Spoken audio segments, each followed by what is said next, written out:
আপনি জানেন না পাশের বাড়ি গরিবটা তখন কি করে, মনটা হাহাকার করে। পারলে 500 টাকা আগে দিয়া দিয়েন, মশলা কিনে রাখো, আমি গোশত পাঠাবো। দেখেন এই পশুর গলার রক্ত মাটিতে ফরার আগে আপনার কুরবানি কবুল হয়ে যাবে। হে আমার যুবক ভাইরা, পায়ে ধরে বলে দিয়ে যাই, খবরদার খবরদার খবরদার, আপনার কুরবানির ঘরের গোশতের রান্না গ্রামটা পাশের বাড়ির মানুষের, কেন গরিবের নাকে লাগার আগে গোশতটা পৌঁছাইয়া দিয়ে।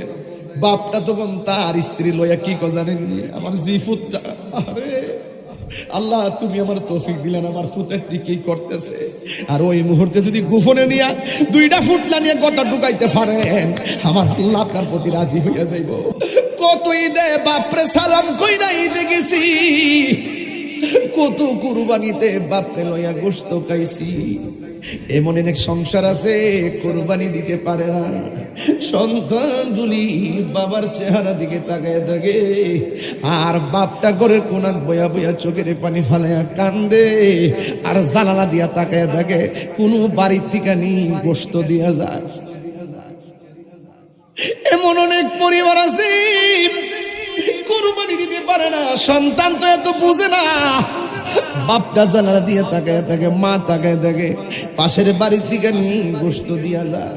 এই জন্য আমি বইলা দিয়া যায়, আপনি কুরবানি দেওয়ার ক্ষমতা আছে, কুরবানিটা দেওয়ার সময় কি করবেন জানেননি? রানের গোশতটা কাইটা কেজিটারে মনে রাখা, কেজিটারে হিসাব রাখা কি করবে জানেননি? আপনার অতি কাছে বাড়ি যারা কুরবানি দেয় নাই, আপনার কুরবানির গোশতের রান্নার গ্রানটা পাশের বাড়ির কুরবানি না দেনওয়ালার কানের নাকের মধ্যে পৌঁছার আগে আপনি গোশতটা তার বাড়িতে পৌঁছে দিন। শেষেও তো দেন, মাঝেও তো দেন, প্রথম দিয়া দিয়েন। দেখবেন ওই সন্তানগুলো অনেক খুশি খুশি লাগে, অনেক খুশি খুশি লাগবে। আপনি জানেন না, হয়তো আপনার কাছে অনেক টাকা আছে বইলা গরুটা জবাই করছে, আপনি হয়তো জানেন না কুরবানি যারা দেয় না তারা কি করে। আপনি নতুন জামা গায়ে লাগাইছেন, টাকা আছে দেখা নতুন জামা গায়ে লাগাইছেন, যারা কিনতে পারে না তাদের মতো হইলে বুঝতেন নতুন কাপড়টা কত দাম। এই জন্য কুরবানি কইরা গোশতটা তার বাড়িতে পাঠিয়ে দিবেন। বাপ হইয়া সন্তানের গলার মধ্যে ছুরি চালাইয়া দিব, এটা তো হতে পারে না। পৃথিবী যেন উল্টাইয়া যাইতেছে।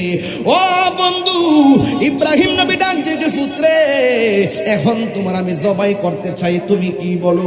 এবার ইসমাইল আলাইহিস সালাম ডাক দিয়া বলে, বাবা গো আমার